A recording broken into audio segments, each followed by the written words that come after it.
Hello दोस्तों, आज मैं आप लोगों को एक ऐसी जबरदस्त बुक की summary rich dad poor dad Robert T Kiyosaki के द्वारा लिखे गए जो दुनिया की बेस्ट बुक में से एक है उसके बारे में बताने वाली हूँ। Rich dad poor dad book की सिर्फ समरी काफी नहीं है आपके लिए। इस समरी को पढ़ने के बाद आप इसकी बुक पूरी जरूर खरीदें और पूरा पढ़ें। अक्सर हमारी जिंदगी ऐसी है कि हमें अगर छोटी सी कुछ महंगी चीजें मार्केट से खरीदना हो तो हमको 1000 बार सोचना पड़ता है। ये जो पैसों की प्रॉब्लम है इसको हमारे स्कूल में कभी नहीं बताया जाता, इसलिए आपको इस powerful book rich dad poor dad को पढ़ना है ताकि हमारे जो पैसों की बेसिक नीड है उसको हम पूरा कर सके। रॉबर्ट कियोसाकी जो कि इस किताब के लेखक है, उनके दरअसल 2 पिता थे।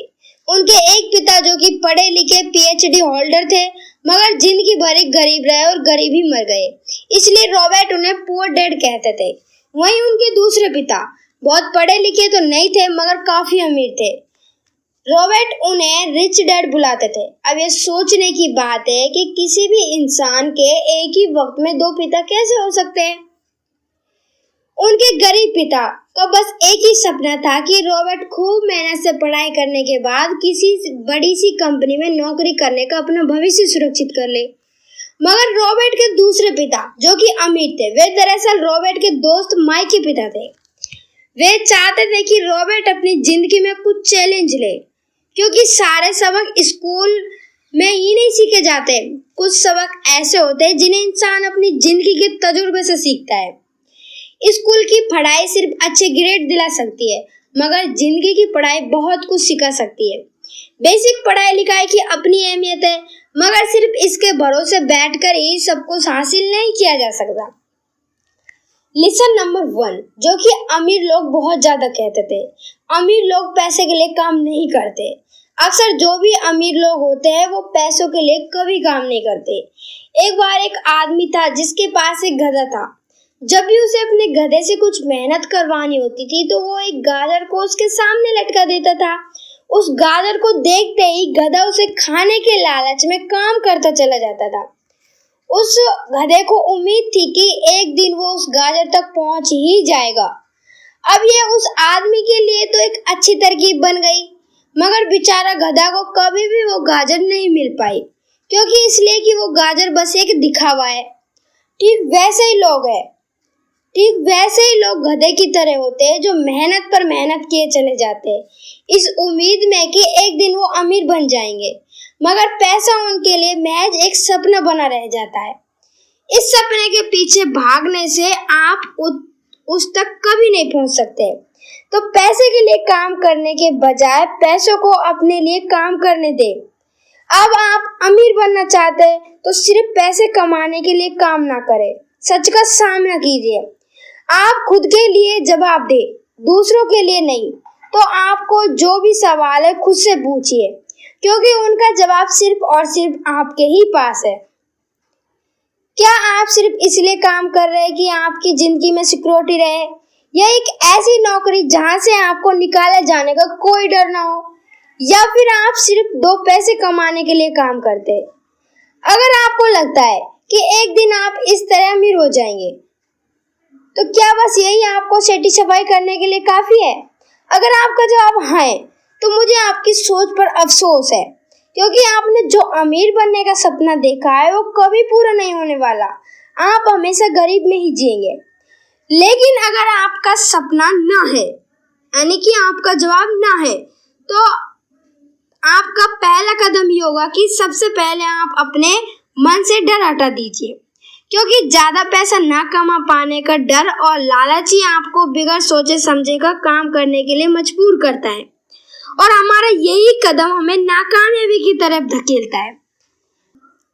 बेसिक हम सबके अंदर डर और चाहत की भावना होती है, लेकिन उन्हें खुद पर इतना हावी ना होने दे कि हम उसके बस में होकर उल्टे सीधे फैसले लेने लग जाए। बेहतर होगा कि हम जो भी करें पहले उसके बारे में खूब सोच लें। हमेशा दिल से नहीं बल्कि दिमाग से काम ले। हर सुबह अपने आप से पूछिएगा कि आप उतना कर पा रहे हैं कि जितना आपको करना चाहिए, या क्या आप अपनी पोटेंशियल को पूरा इस्तेमाल कर पा रहे हैं। आम लोगों की तरह सोचना छोड़ दीजिए। जो काम सिर्फ और सिर्फ पैसों के लिए करते हैं, ये सोचना छोड़ दीजिए। मेरा बॉस कम पैसा देता है, मुझे ज्यादा मिलना चाहिए, मैं इससे ज्यादा कमा सकता हूँ। याद रखिए कि आपकी परेशानियों के सिर्फ और सिर्फ जिम्मेदार आप ही है और कोई नहीं। बॉस आपकी सैलरी नहीं बढ़ाता तो उसे इल्जाम मत दीजिए, टैक्स को इल्जाम मत दीजिए।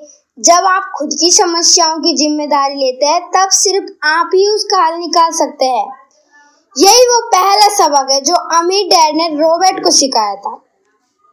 लेसन नंबर 2, फाइनेंशियल और लिटरेचर क्यों सीखनी चाहिए। 1923 में एजवाटर बीच हॉल्ड शिकागो में एक मीटिंग हुई। दुनिया के बहुत से लीडर और बेहतर अमीर बिजनेसमैन इस मीटिंग का हिस्सा बने। इनमें से थे एक बहुत बड़ी स्लीक कंपनी के मालिक चार्ल्स शराब और एसमुअल इंसुअल, उस वक्त की लॉस्ट यूनिवर्सिटी प्रेजेंट और बाकी कई और बड़े बिजनेसमैन। इस मीटिंग के 25 साल बाद इनमें से कई लोग गरीब में मरे, कुछ ने सुसाइड कर ली थी और कईयों ने तो अपना दिमाग संतुलन खो दिया था। असल बात तो यह है कि लोग पैसे कमाने में इतने मशगूल हो जाते हैं कि वो खास बात सीखना भूल जाते हैं, पैसे को रखा कैसे जाए। आप चाहते हैं कि जितना मर्जी पैसा कमा ले, उसे बनाए रखना असली बात है।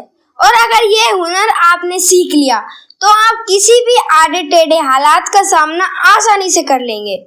लॉटरी में मिलियन जीतने वाले लोग कुछ सालों तक तो मजे जीतते हैं, मगर फिर वापस उसी पुराने हालात में पहुंच जाते हैं। अधिकतर लोगों के सवाल होते हैं कि अमीर कैसे बने या अमीर बनने के लिए क्या करें।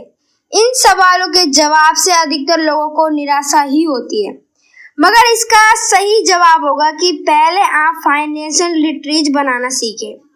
लेसन नंबर 3, लायबिलिटीज और एसेट के बीच फर्क समझे और एसेट खरीदे। सुनने में बड़ी आसान सी बात लगती है, लेकिन यही एक रूल है जो आपको अमीर बनाने में मदद करेगा। अक्सर गरीब और मिडिल क्लास लोग लायबिलिटीज को एसेट समझ लेते हैं। अगर अमीर लोग जानते हैं कि असल में एसेट होता क्या है और वे वही खरीदता है। अमीर डैड किसी प्रिंसिपल में यकीन रखते हैं, जिसका मतलब है कीप इट सिंपल स्टेप।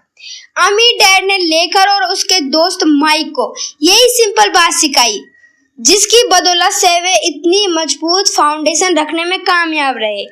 इससे कि यही सिंपल बात है कि लायबिलिटीज और एसेट के बीच फर्क समझे और एसेट खरीदे हमेशा। लेकिन अगर ये इतना ही सिंपल है तो हर आदमी अमीर होता ना, मगर यहाँ मामला उल्टा है। दरअसल ये इतना सिंपल है कि हर कोई इसके बारे में सोचता तक नहीं है।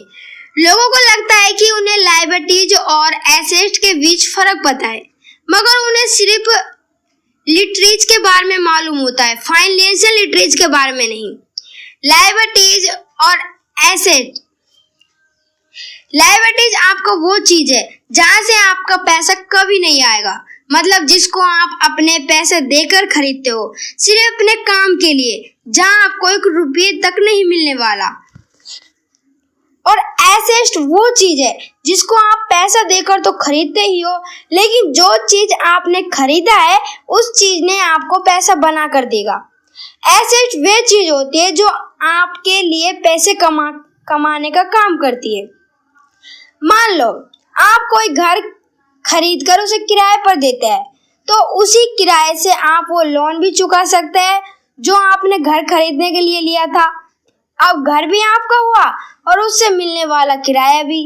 इसके उल्टा लायबिलिटीज आपकी जेब से पैसा खर्च करवाती है, जैसे कि घर खरीद कर उसमें रहने से आपको कोई किराया नहीं मिलने वाला। तो अब आप समझ गए होंगे कि अगर अमीर बनना है तो एसेट खरीदे और अगर गरीब रहना है तो लायबिलिटीज को खरीदे। अमीर लोगों के पास ज्यादा पैसा इसलिए होता है कि वे इस प्रिंसिपल पर यकीन करते हैं, वहीं दूसरी तरफ गरीब लोग इस प्रिंसिपल को ठीक से समझ नहीं पाते। अधिकतर परिवारों में ये देखा गया है कि जो मेहनती होता है उसके पास पैसा भी ज्यादा होता है, मगर उसका फायदा क्या जब सारा पैसा लाइबिलिटीज में ही खर्च हो जाएगा। तो ये चार्ट दिखाता है कि मिडिल क्लास आदमी अपना पैसा किस तरीके से खर्च करता है, क्योंकि आप देख सकते हैं कि उनका सारा पैसा लाइबिलिटीज में ही खर्च हो रहा है। कभी मोनेटाइज किया है कि आपने car loan, house loan, credit card का बिल, फीस और भी न जाने क्या क्या। उनकी सारी कमाई इसमें ही खर्च हो जाती है। इससे उल्टा अमीर लोग एसेट खरीद सकते हैं, फिर उनके वो एसेट उन्हें और ज्यादा पैसा कमा कर देता है। उनकी कमाई इसी तरह 2 से 4, 4 से 8 होती ही चली जाती है। अधिकतर अमीर लोग दिमाग से काम लेते हैं। वे घर लोन लेकर उसे किराए पर लगा देते हैं। बिना मेहनत के हर महीने किराया मिलता है, जिससे वे अपना लोन भी चुका कर लेते हैं। मान लीजिए लोन की इंस्टॉलमेंट $1 है, तो ये अपने घर का $2 किराया वसूल करेगा। $1 अपने बैंक को देगा और $1 अपनी जेब में रखेगा।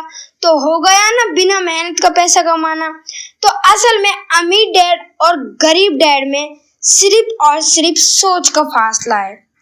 तो दोस्तों, आपको अमीर बनना है या गरीब रहना है? अगर अमीर बनना है तो एसेट खरीदे, और आप कमेंट करके जरूर बताना कि आप क्या खरीदोगे। Thank you.